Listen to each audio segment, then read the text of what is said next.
Olá pessoal, sejam bem-vindos a mais um ao vivo aqui da nossa página do Dieta e Saúde. Hoje a gente vai conversar um pouquinho sobre todo esse movimento de fazer resoluções para o ano novo. A gente sabe que nessa época rola aí uma comoção, né, coletiva de reflexão sobre o ano que passou. A gente para um pouquinho para avaliar como é que foi a nossa vida, o que a gente gostou, o que a gente tem a agradecer e o que a gente quer que seja diferente para o ano seguinte.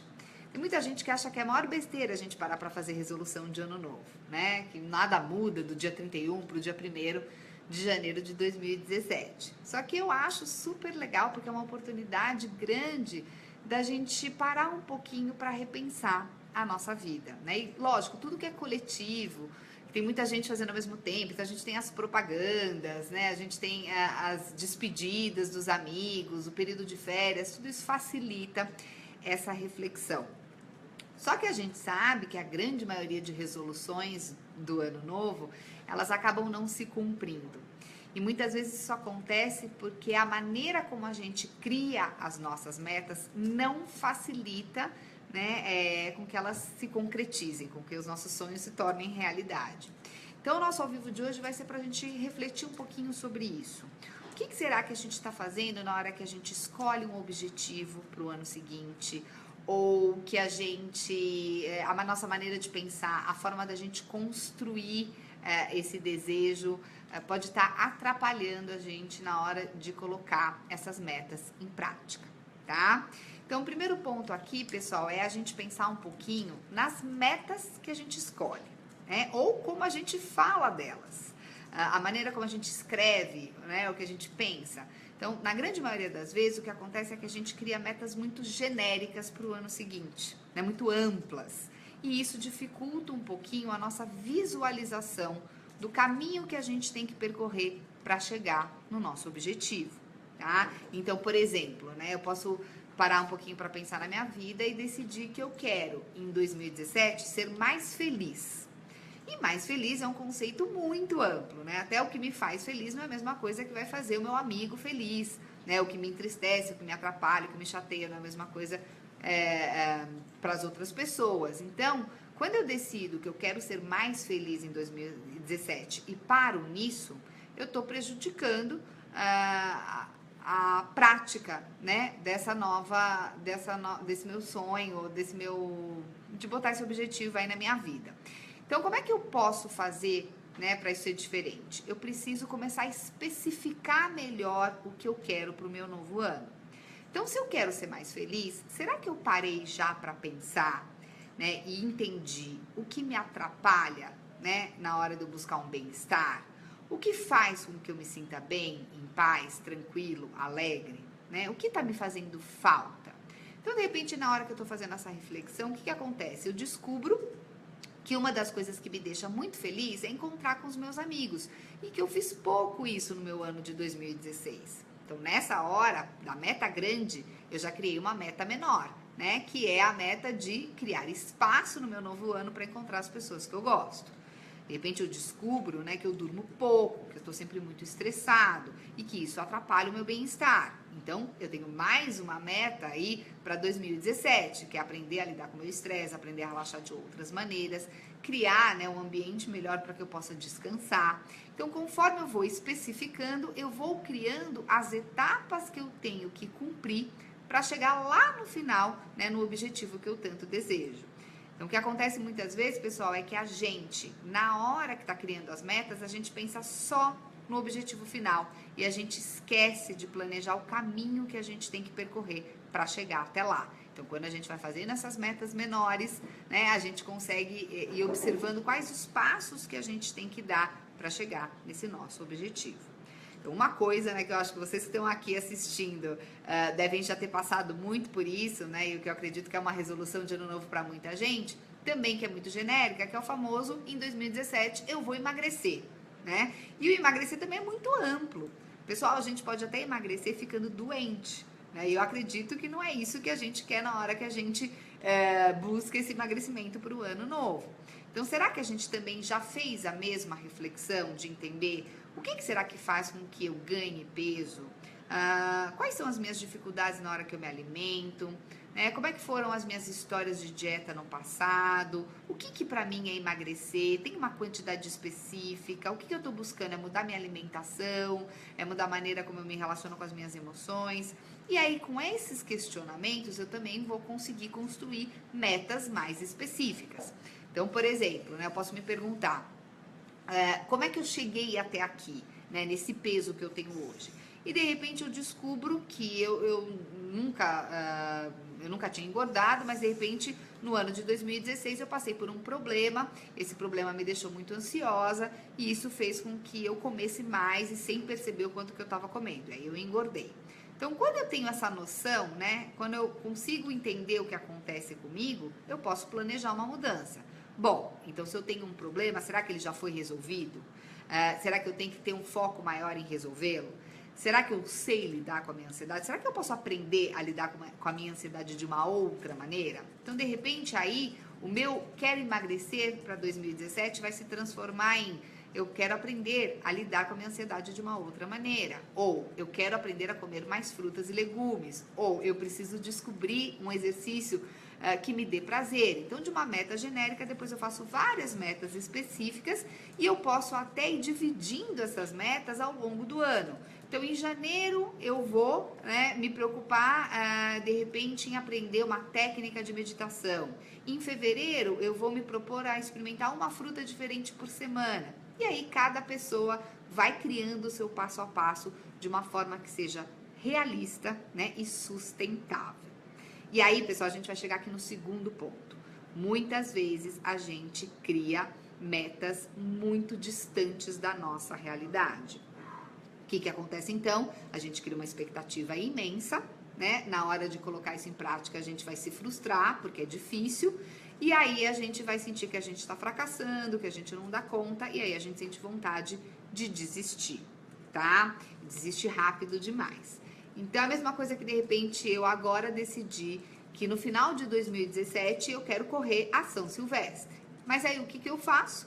No dia 2 de janeiro, eu boto um tênis, vou pra rua e corro 10 quilômetros. Eu vou passar mal, eu vou sentir mal-estar, eu vou ficar com dor, provavelmente eu vou me lesionar. Por quê? Porque eu não fui realista, porque eu ultrapassei os meus limites e eu não pensei nesse processo gradativo para chegar onde eu quero.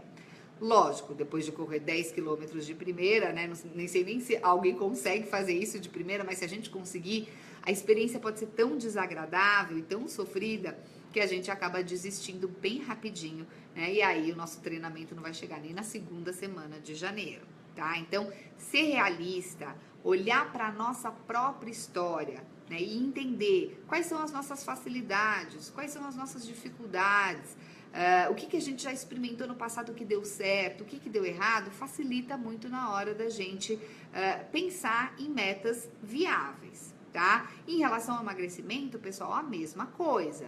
Eu posso, de repente, decidir que para emagrecer, em 2017 eu vou ficar um ano inteirinho sem comer açúcar. Será que isso é viável para mim, para o meu estilo de vida, para o tipo de gosto que eu tenho, por prazer, pela minha vida social?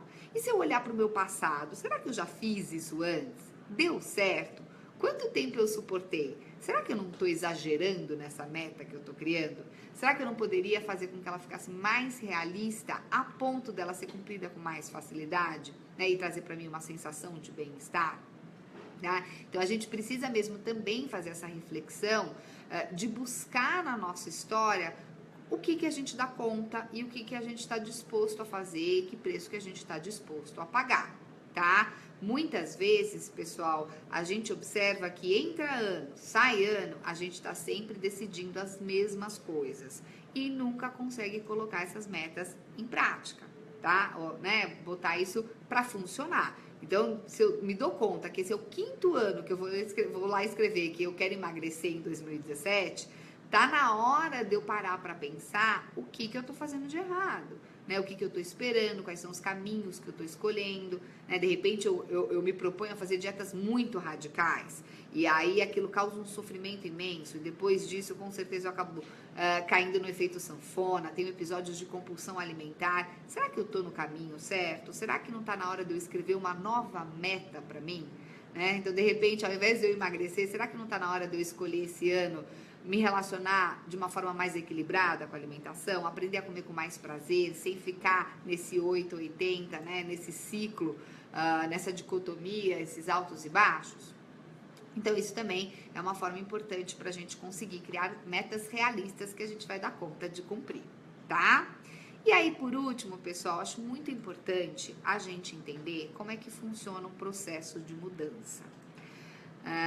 Quando a gente vai mudar qualquer coisa que seja na nossa vida, mesmo que seja trazer um comportamento que vai ser mais prazeroso ou mais saudável, a gente está saindo da nossa zona de conforto, né? A gente está deixando de fazer o que a gente está acostumado para fazer alguma coisa nova, né? E isso vai causar, assim, um desconforto que pode também ser transformado numa resistência a essa novidade que a gente está tentando implementar, tá?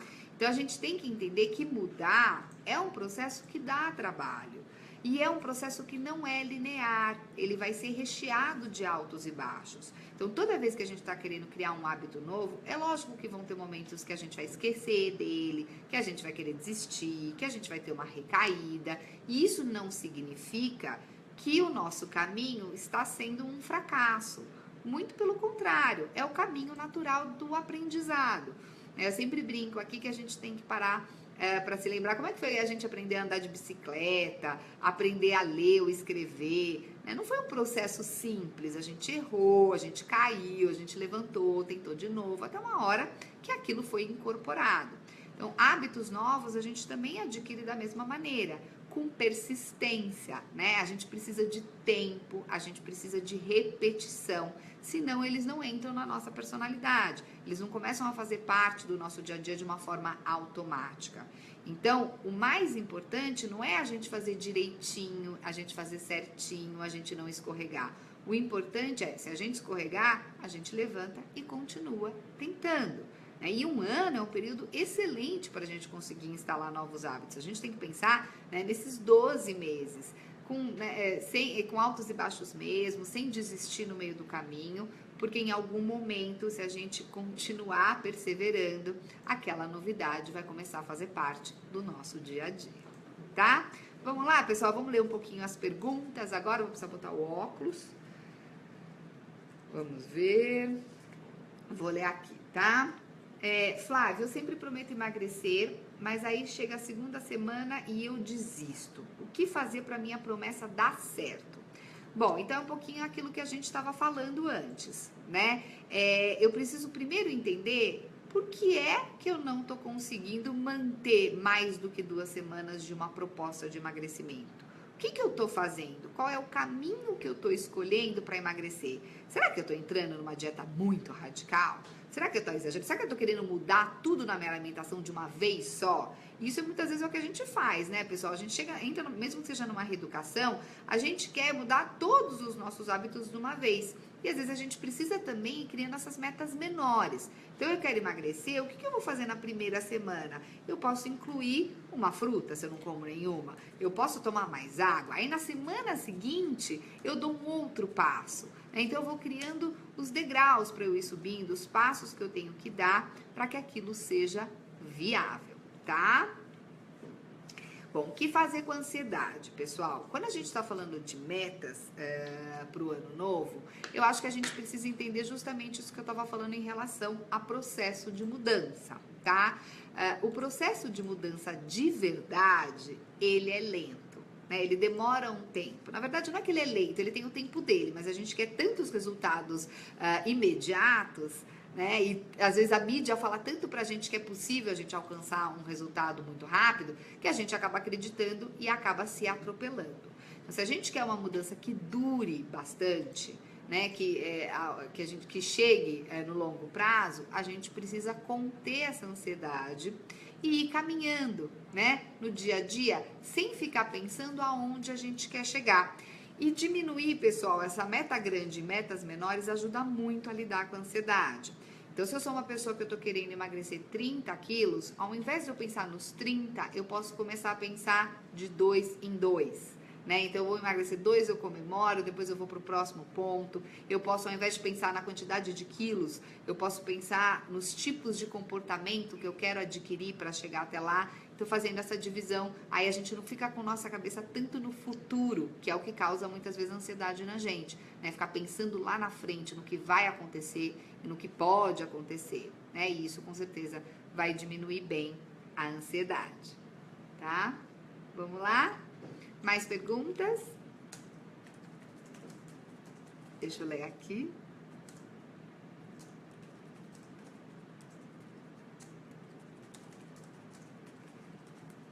Bom, aí a outra pergunta é, quando eu faço tudo certo e eu ainda sinto fome, será que é fome emocional? Primeiro a gente precisa se perguntar, o que é fazer tudo certo, né, na hora que a gente está se propondo emagrecer? O que a gente está chamando de tudo certo? É não comer carboidrato? É comer muita proteína? É comer pouco? Né? É passar fome? Não sei, isso vai depender de pessoa para pessoa. De repente, se você continua sentindo fome, né, a pessoa ela tem que avaliar duas coisas. Primeiro, se essa fome ela é do corpo ou se ela é um desejo de algo além que a gente não está conseguindo identificar.